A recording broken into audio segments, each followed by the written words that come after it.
ইতিমধ্যে আপনারা জানেন যে সেনাপ্রধানের বেশ কিছু বক্তব্য সামনে এসেছে। সর্বশেষ এই পদত্যাগ কাহিনীর মাঝখানে আবারও আলোচনায় ১/১১ ফিরে আসতে পারে বা সেই বন্দোবস্তেরই আয়োজন চলছে। সেনাবাহিনীর পক্ষ থেকে দেশবাসীর প্রতি সতর্ক বার্তা পাঠানো হয়েছে, সাবধান থাকার কথা বলা হয়েছে। ডক্টর ইউনূস ও তার উপদেষ্টা পরিষদকে আরো বেকায়দায় ফেলেছেন এক উপদেষ্টা এবং এক হাফ উপদেষ্টা। সব মিলিয়ে সংকট বাড়ছে নোবেল বিজয়ীর, এতটাই বাড়ছে যে যে কোনো সময় শেষ হতে পারে শান্তিতে নোবেল বিজয়ীর অশান্ত অধ্যায়। প্রধান উপদেষ্টার পদ থেকে ডক্টর মোহাম্মদ ইউনূসের পদত্যাগের যে বিষয়টি তা স্রেফ একটা নাটক ছিল এবং সেই নাটকটি মারাত্মকভাবে ফ্লপ করেছে এবং যারা নাটকটি করতে চেয়েছিল এবং এটির মধ্য দিয়ে এক ধরনের জিহাদ ঘোষণা করতে চেয়েছিল সেনাবাহিনীর বিরুদ্ধে, সেটি বোধহয় আর এগোচ্ছে না। তবে তারপরেও বলি, তারা কিন্তু থেমে নেই। ডক্টর মোহাম্মদ ইউনূস পদত্যাগ করবেন বলে সিদ্ধান্ত নিয়েছিলেন গতকাল। এমনকি তড়িঘড়ি করে একটা ভাষণের খসড়াও তৈরি করেছিলেন তিনি। কি ছিল সেই খসড়ায়, কি বলতেন তিনি, বেশ কিছু বিষয় তিনি উল্লেখ করে। আসসালামু আলাইকুম এভরিওয়ান, কি অবস্থা সবার? আশা করছি সবাই ভালো এবং সুস্থ আছেন। প্রতিদিনের মতো আমি ফারুকি ইউটিউব চ্যানেলের পক্ষ থেকে সোহাইব আপনাদের সাথে আছি। আপনারা ইতিমধ্যে ভিডিওর কিছু টাইটেল এবং থাম্বনেল এবং কিছু অংশবিশেষ দেখে জানতে পেরে গিয়েছেন ভিডিওটা কতটুকু গুরুত্বপূর্ণ হতে যাচ্ছে। আপনারা সম্পূর্ণ পুরো ভিডিওটি দেখলে বুঝতে পারবেন ভিডিওটা আরও কতটা তথ্যবহুল এবং গুরুত্বপূর্ণ। সো আশা করবো এক মুহূর্ত না টেলে সম্পূর্ণ পুরো ভিডিওটি আপনারা দেখবেন।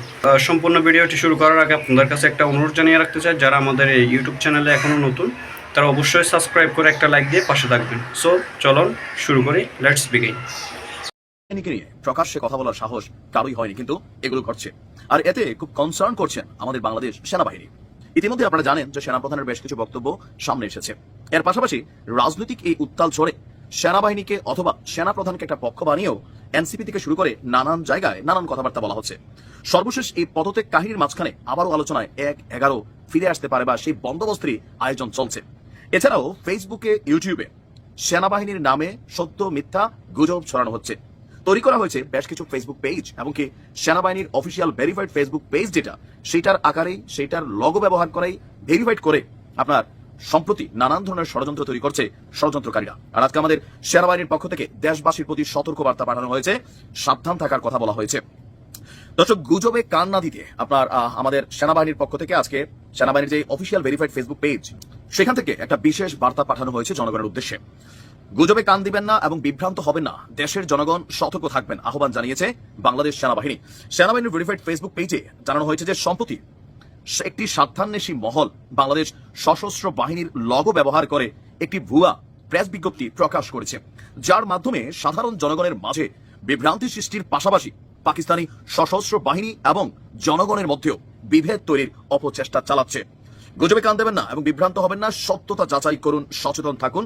এরপরে সেনাবাহিনী এই পোস্টার সাথে একটা ছবিও জড়িয়ে দিয়েছে। কথা সত্য, বাংলাদেশে আমাদের যে সার্বভৌমত্বের যে হুমকি, সেটার জন্য যারা বুক চেতিয়ে একদম ফ্রন্ট লাইনে যুদ্ধ করেন তারা হচ্ছে আমাদের সশস্ত্র বাহিনী, বিজিবি, সেনাবাহিনী, তারপর হচ্ছে বিমান বাহিনী।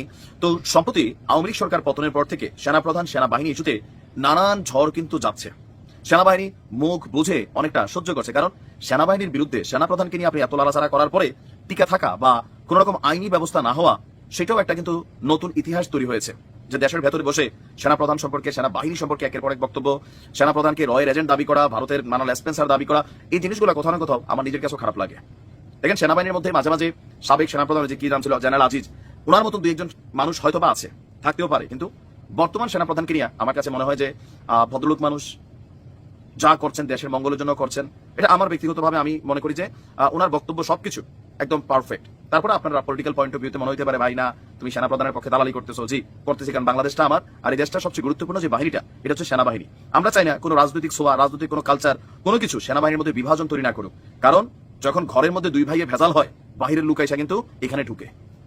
আমাদের মধ্যে ভেজাল থাকবে, মারামারি থাকবে, কাটাকাটি থাকবে, আমরা সমাধান করব। এটা ইন্টারনাল ইস্যু, ঘরের ভেতরের, বাহিরে জানানোর ইস্যু না। আল্লাহ প্রিয় মাতৃভূমিকে রক্ষা করুক। আর আপনারাও ফেসবুকে হঠাৎ করে কোনো কিছু দেখে ছাপাই করেন না, যাচাই করবেন। বাংলাদেশের অন্তর্বর্তী সরকারের প্রধান উপদেষ্টা ডক্টর মোহাম্মদ ইউনূসকে পদত্যাগ করছেন। দর্শক, এরই মধ্যে গণমাধ্যমগুলোর খবরে ডক্টর ইউনূসের এক বিশেষ সহকারের বরাত দিয়ে বলা হয়েছে তিনি থাকছেন, পদত্যাগ করছেন না। তারপরও আমরা এমন প্রশ্ন কেন করছি? সরকারের একাধিক দায়িত্বশীল সূত্র বলছে, সেনা দরবারের বক্তব্য প্রকাশের পর যে পরিস্থিতি তৈরি হয়েছে তা সামাল দেওয়ার দায়িত্ব পড়েছিল সরকার সমর্থিত কিংস পার্টি এনসিপির উপর। দলটির নেতারা গত ১.৫ দিনে রাজনৈতিক দলগুলোর সাহায্য চেয়েও পায়নি। একে একে তাদের কাছ থেকে মুখ ফিরিয়ে নিয়েছে প্রায় সব রাজনৈতিক দলই। এমনকি বিএনপিও বলে দিয়েছে ডক্টর ইউনূস থাকবেন না চলে যাবেন এটা তার একান্ত ব্যক্তিগত পছন্দ। এমন অবস্থায় 23 মে ডক্টর ইউনূসের পক্ষে শোডাউনের পরিকল্পনা থেকেও সরে আসতে হয়েছে এনসিপি নেতাদের। উল্টো পরিস্থিতি নিয়ে বক্তব্য দিয়ে ডক্টর ইউনূস ও তার উপদেষ্টা পরিষদকে আরো বেকায়দায় ফেলেছেন এক উপদেষ্টা এবং এক হাফ উপদেষ্টা। আবার সেনাবাহিনীর সাথে সমঝোতার জন্য যে ব্যবস্থা নিতে হবে সেটি নিলে বিপাকে পড়বেন ডক্টর ইউনূস। সব মিলিয়ে সংকট বাড়ছে নোবেল বিজয়, এতটাই বাড়ছে যে যে কোনো সময় শেষ হতে পারে শান্তিতে নোবেল বিজয়ের অশান্ত অধ্যায়। আর যদি থাকতে চান তাহলে ঘোষণা করতে হবে নির্বাচনের দিনক্ষণ। সূত্রগুলো বলছে যেটি হোক শিগগিরই তিনি জাতির উদ্দেশ্যে ভাষণে তা জানাবেন।